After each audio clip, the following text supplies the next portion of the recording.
Di era tahun 90-an, bepergian menggunakan pesawat terbang termasuk sebuah kemewahan. Hanya orang-orang kaya yang mampu membeli tiket pesawat terbang, dan karena itu pula, pekerjaan di bidang penerbangan komersial menjanjikan penghasilan yang tinggi, baik itu bagi pilot maupun awak kabin atau pramugari. Dengan jumlah maskapai yang sangat sedikit di masa itu, seleksi untuk menjadi pramugari sangat ketat dan kompetitif. Namun apabila sudah berhasil mendapatkan satu tempat sebagai pramugari, bisa dipastikan akan ada banyak mata yang memandang kagum sekaligus iri, ketika melihat para pramugari yang cantik tinggi langsing, berjalan melewati area lobi dan ruang tunggu di bandara. Hari ini kita akan kembali ke masa di mana HP pintar belum dijual, di mana orang-orang nonton TV memakai kacamata 3 dimensi. Bersama-sama, kita akan membahas kisah cinta dan perselingkuhan pasangan kekasih bernama Yang Yang dan Gao Junlin.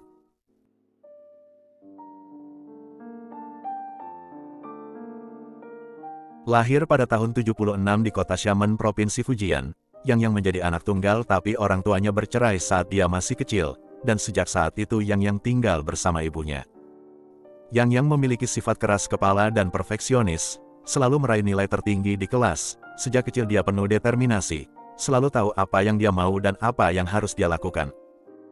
Lulus dari SMK, pada tahun 93, Yang mendapat pekerjaan sebagai pramugari di Xiamen Airlines di mana saat itu usianya baru 17 tahun. Xiamen Airlines adalah maskapai penerbangan swasta pertama di Republik Rakyat Tiongkok yang didirikan pada tahun 84. Setelah bekerja selama 4 tahun, Yang sudah menjadi pramugari senior. Berkat dedikasi dan kerja kerasnya, Yang pernah terpilih sebagai salah satu dari 10 awak kabin terbaik Xiamen Airlines. Dalam salah satu penerbangan pada tahun 97, Yang bertemu dengan seorang pria yang bernama Gao Junlin, seorang CEO perusahaan real estate yang saat itu duduk di kursi kelas bisnis.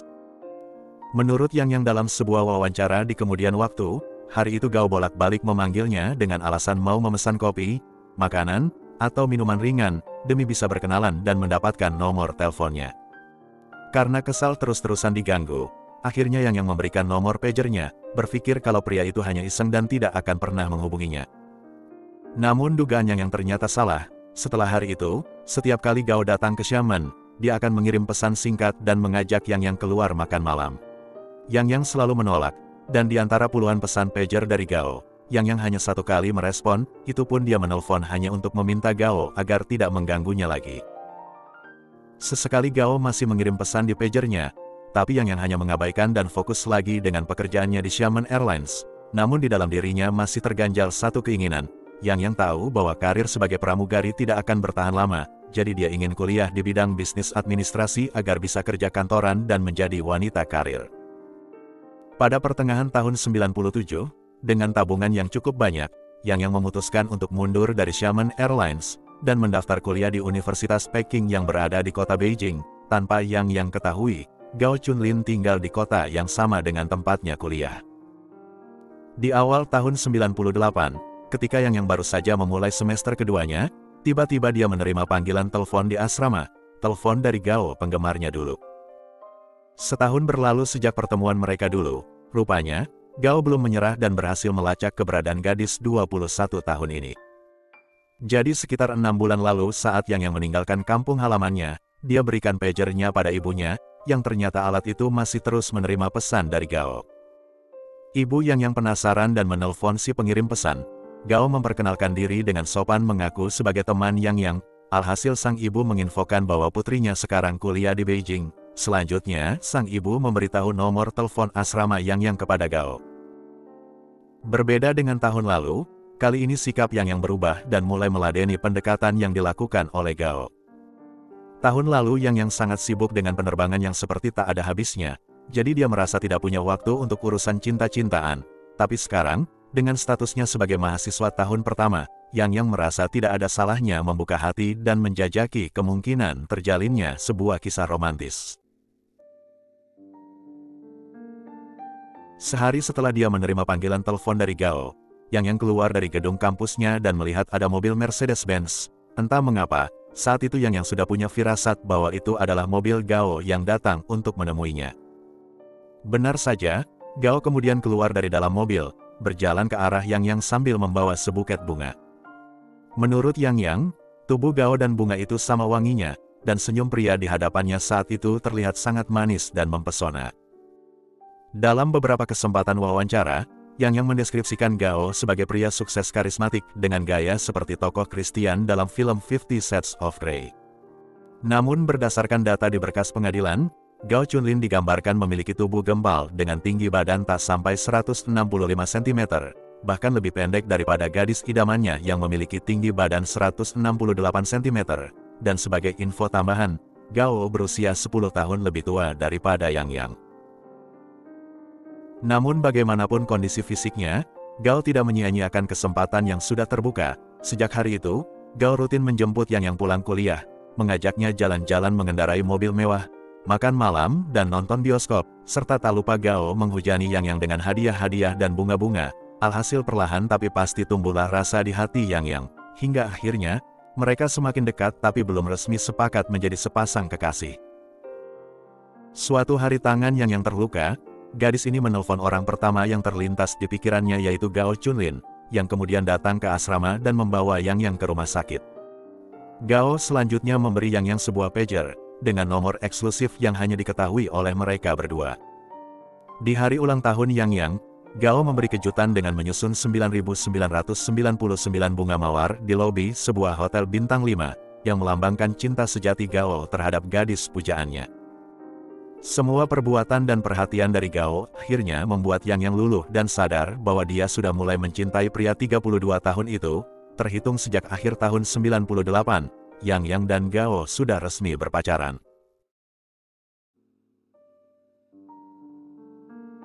Dengan alasan bahwa dia tidak bisa berpisah dari Yang, di mana asrama Yang dan apartemennya terlalu jauh, Gao menyewa satu unit apartemen mewah untuk ditempati mereka berdua. Sejak saat itu, Yang dan Gao Chunlin mulai hidup bersama.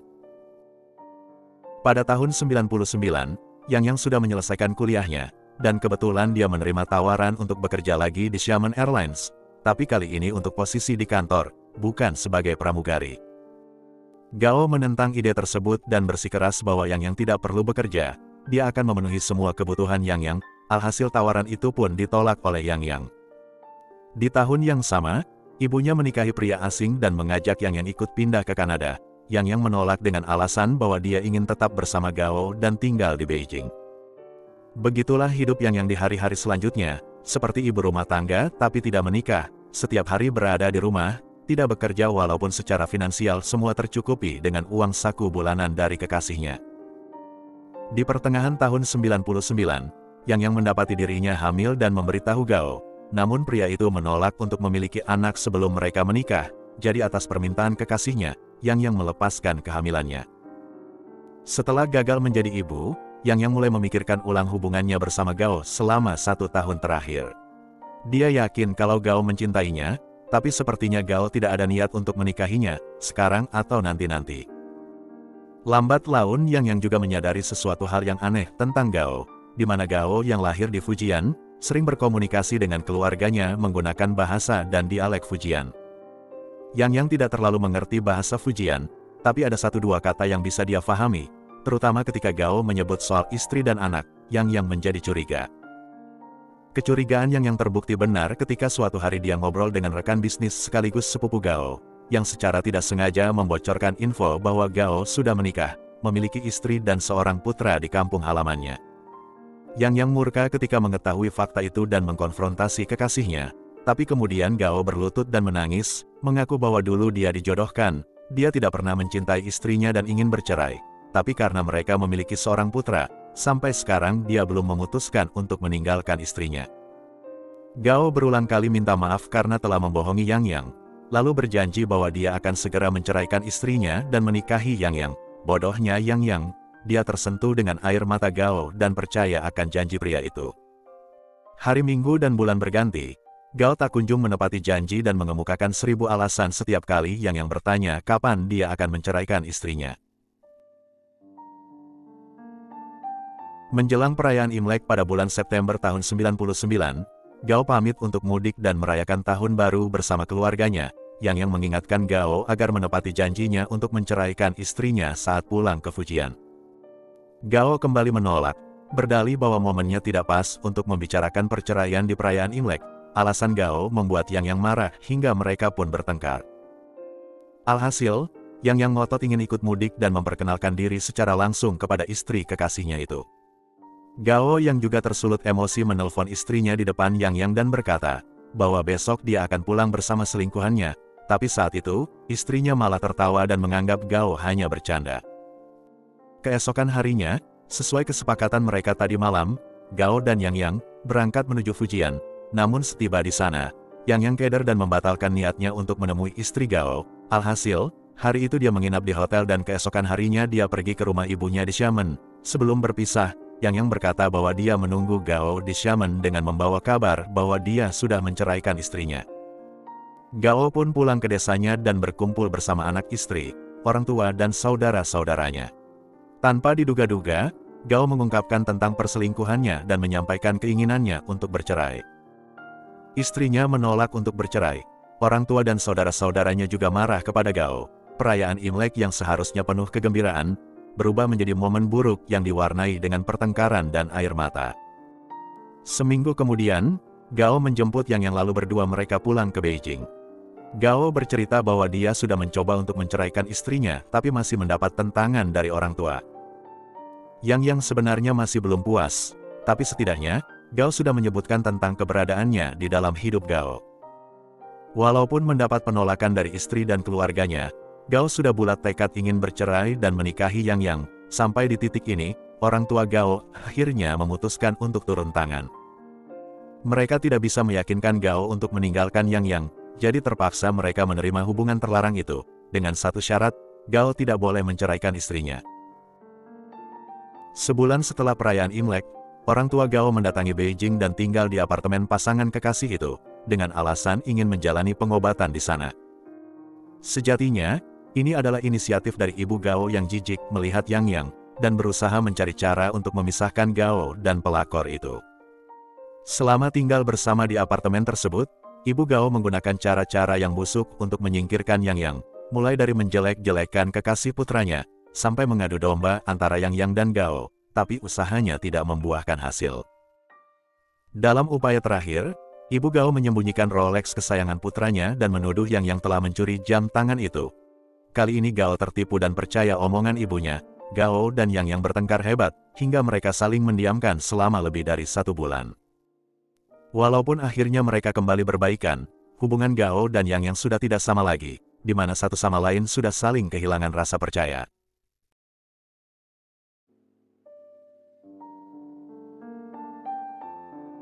Setengah tahun kemudian, Yang sudah tidak yakin untuk meneruskan hubungan bersama Gao. Selama berbulan-bulan sikap pria itu sangat dingin dan acuh tak acuh terhadapnya. Yang berpikir mungkin Gao sudah tidak mencintainya lagi. Jadi pada bulan April tahun 2000, Yang memutuskan untuk terbang ke Swiss dan mendaftar kuliah singkat di sana mengambil kelas manajemen perhotelan.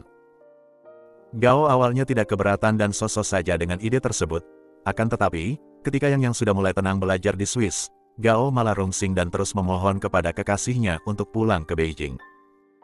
Kalau Yang tidak mengangkat telepon, Gao secara gila menelpon satu persatu kamar penginapan tempat tinggal kekasihnya, dan bertanya kepada setiap penghuni kamar mengenai keberadaan Yang. Alhasil, selama 1 bulan pertama Yang berada di Swiss, Gao menghabiskan uang sebanyak 30.000 yuan hanya untuk biaya telepon internasional. Yang akhirnya tergugah dan percaya bahwa Gao ternyata masih mencintainya. Setiap kali ada hari libur panjang, Yang terbang pulang ke Beijing menemui pria yang dia cintai. Perpisahan sementara berhasil membuat api asmara mereka menyala lagi, namun rupanya, konflik di antara mereka juga semakin memanas. Di satu sisi, Gao tidak mau kehilangan Yang, tapi di sisi lain, Gao ternyata memiliki kekasih baru di Beijing. Suatu malam Yang memergoki Gao sedang bersama kekasih barunya di sebuah klub malam. Dia mengamuk dan melabrak wanita tersebut di depan teman-teman Gao. Pria ini merasa sikap Yang terlalu kekanak-kanakan dan telah membuatnya malu. Dalam perjalanan pulang ke apartemen, mereka masih juga bertengkar. Sekonyong-konyong Gao mengambil sebuah batu bata dan menghantamkannya ke kepala Yang, hingga wanita ini berakhir di UGD rumah sakit dengan 3 jahitan di kepala. Keluar dari rumah sakit, Yang masih marah dan merasa kecewa, terbang lagi ke Swiss melanjutkan pendidikannya. Namun pola yang sama terulang lagi, di mana Gao bersikap seperti anak kecil yang tantrum, terus meminta Yang agar segera pulang ke Beijing. Pada bulan Juli tahun 2000, Yang sedang libur kuliah dan pulang lagi ke Cina. Kali ini, dia mendapati bahwa Gao sudah membeli rumah di Beijing untuk dia tempati bersama anak dan istrinya. Yang semakin putus asa atas janji Gao yang dulu berkata akan menceraikan istrinya. Sampai kapanpun Gao tidak akan meninggalkan wanita itu. Jadi kali ini, Yang memutuskan untuk bertindak. Di bulan Agustus tahun 2000, Gao mengantar Yang ke bandara karena kekasihnya itu harus pulang lagi ke Swiss untuk memulai semester baru. Tanpa Gao ketahui, Yang tidak pernah naik ke pesawat menuju ke Swiss, melainkan dia keluar dari bandara dan naik bis menuju Fujian, kampung halaman Gao. Yang tahu bahwa Wang, istri Gao saat itu sedang mengajukan kartu identitas permanen Hong Kong. Yang mendatangi rumah Gao dan menyamar menjadi petugas dari kantor catatan sipil. Yang berkata bahwa dia adalah petugas yang bertanggung jawab untuk aplikasi kartu identitas itu dan perlu melakukan pemeriksaan fisik terhadap Wang. Sebelumnya, Yang sudah mengambil sejumlah merkuri yang dia kumpulkan dari 10 termometer. Dia lalu mencelupkan alat tes kehamilan ke cairan merkuri dan meminta Wang untuk memasukkan alat tes kehamilan tersebut ke mulutnya. Sekitar 10 menit kemudian, Yang melihat seperti tidak ada efek apa-apa pada Wang. Jadi dia mengambil sisa merkuri, memasukkannya ke dalam botol minuman dan meminta Wang untuk meminumnya. Merasa yakin bahwa merkuri itu akan segera bereaksi, Yang pamit pulang dari rumah Wang, langsung menuju ke bandara lagi dan membeli tiket pesawat ke Swiss. Ketika Yang sedang dalam perjalanan menuju bandara, Wang merasa kepalanya pusing dan tubuhnya lemas. Wanita ini kemudian menelpon Gao, suaminya, dan menceritakan tentang kedatangan petugas catatan sipil, juga tentang kondisinya setelah meminum air yang diberikan petugas itu. Berdasarkan ciri-ciri wanita yang disebutkan istrinya, Gao berpikir bahwa itu adalah ulah Yang. Jadi dia menyuruh istrinya agar segera memeriksakan kondisinya ke rumah sakit.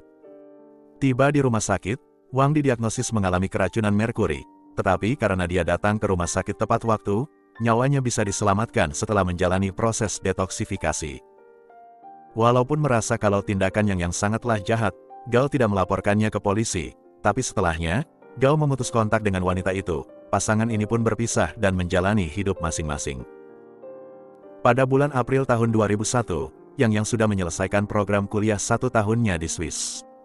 Dia lalu pulang ke Beijing, menyewa sebuah apartemen kecil dan mencoba untuk melamar pekerjaan di beberapa perusahaan. Tiba-tiba suatu hari, entah dapat info dari mana, Gao sudah berdiri di depan pintu apartemen wanita 25 tahun itu, meminta maaf dan mengajak berbaikan lagi. Api cinta Yang terhadap Gao sejatinya tidak pernah padam, walau berkali-kali dikecewakan. Wanita ini masih berharap suatu hari nanti mereka bisa hidup bahagia bersama selamanya. Yang setuju untuk merajut kembali cinta mereka, tapi sekarang kondisinya sudah berbeda. Anak istri Gao sudah menetap di Beijing, jadi mereka tidak bisa tinggal serumah seperti dulu. Gao berjanji bahwa dia akan membayar sewa apartemen tiap bulan, memberi uang saku sebesar 6.000 yuan per bulan kepada Yang.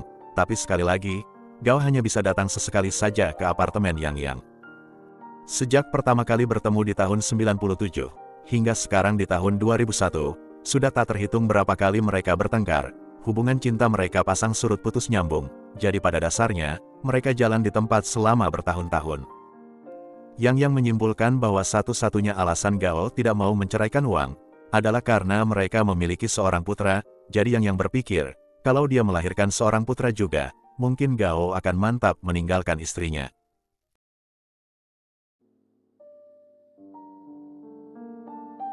Di awal Juni tahun 2001, setelah hampir 2 bulan berhenti minum obat pencegah kehamilan, Yang pun berbadan 2 lagi.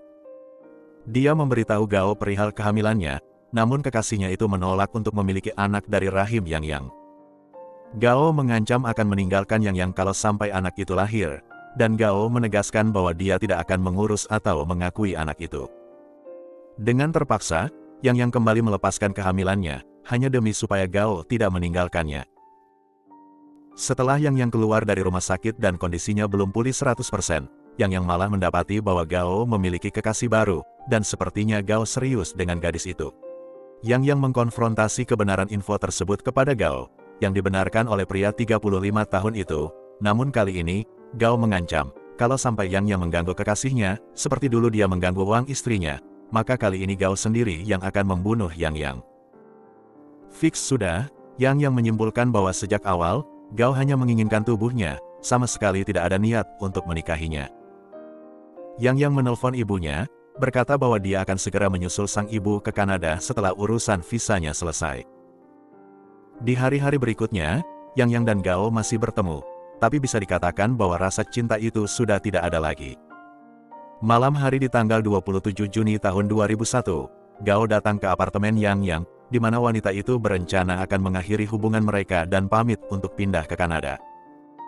Namun belum sempat Yang mengutarakan maksudnya, HP Gao berbunyi, pria itu masuk ke kamar mandi dan mengangkat telepon tersebut.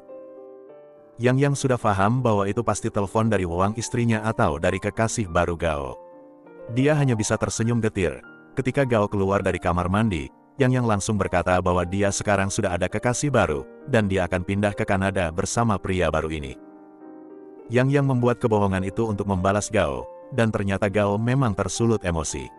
Gao dan Yang sama-sama emosi. Mereka bertengkar tapi pertengkaran itu malah berakhir dengan pergelutan di atas tempat tidur. Setelah percintaan penuh nafsu itu selesai, Gao dan Yang tertidur pulas. Sekitar jam 4 dini hari di tanggal 28 Juni, Yang terbangun dari tidur, dia masih penasaran dan mengambil HP Gao, memeriksa siapa yang menelpon pria itu tadi malam. Ketika Yang sedang mengotak-atik HP-nya, Gao terbangun dan keduanya kembali bertengkar hebat, begitu keras dan berisik sampai-sampai tetangga bisa mendengar pertengkaran mereka. Menurut versi keterangan Yang di kemudian hari, Gao mengambil pisau dan berkata, "Seharusnya aku membunuhmu sejak dulu." Yang berusaha merebut pisau tersebut sekuat tenaga. Mereka bergumul untuk memperebutkan pisau itu yang kemudian secara tidak sengaja melukai tubuh Gao. Pria itu berteriak kesakitan minta tolong. Yang mengambil kesempatan dan merebut pisau tersebut. Lalu karena panik dan pikiran kacau, Yang menghujani tubuh Gao dengan 10 kali tikaman, hingga akhirnya Gao terkapar tak bergerak lagi. Yang menyeret tubuh Gao ke kamar mandi, membersihkan lantai kamar dari noda darah menggunakan handuk. Setelah membersihkan kamar, di pagi hari, Yang membungkus pisau dan handuk berlumuran darah itu lalu berjalan keluar, membuang bungkusan berisi pisau dan handuk, lalu dia pergi ke toko terdekat bermaksud untuk membeli sebuah koper besar. Rencananya, koper itu akan digunakan untuk menyimpan jasad Gao untuk dibuang ke suatu tempat.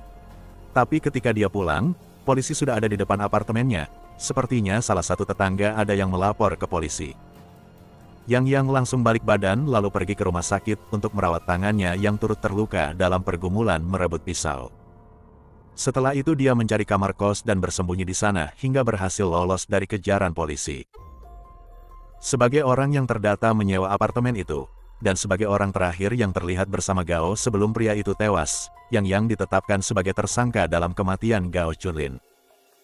Berdasarkan rekaman CCTV yang ada di gedung apartemen, terlihat Yang keluar dari gedung itu sekitar 2 jam setelah Gao diperkirakan meninggal. Yang berhasil menghindari pelacakan polisi. Namun sekitar 3 bulan kemudian, pada tanggal 8 Oktober tahun 2001, Yang ditangkap ketika dia mendatangi kedutaan Kanada untuk mengurus visa. Gao Chunlin sudah meninggal sejak tanggal 28 Juni tahun 2001, dan kisah ini sebagian besar diceritakan berdasarkan versi Yang. Namun beberapa detail berhasil dikonfirmasi kebenarannya dari orang-orang di sekitar mereka, misalnya, saat pertama menjalin hubungan, Yang memang tidak tahu status Gao yang sudah menikah dan memiliki seorang putra. Sidang kasus pembunuhan Gao Chunlin dengan tersangka tunggal Yang akhirnya digelar setahun kemudian. Karena Yang saat itu kabur membawa HP, jam tangan, dompet, dan mobil milik Gao, Yang dituntut dengan pidana pencurian dan pembunuhan disengaja. Hakim selanjutnya menjatuhkan vonis hukuman mati bagi Yang, namun eksekusi atas vonis tersebut masih ditunda. Pada tahun 2008, karena dinilai berkelakuan baik, Yang menerima pengurangan masa hukuman, dari vonis mati menjadi 16 tahun penjara.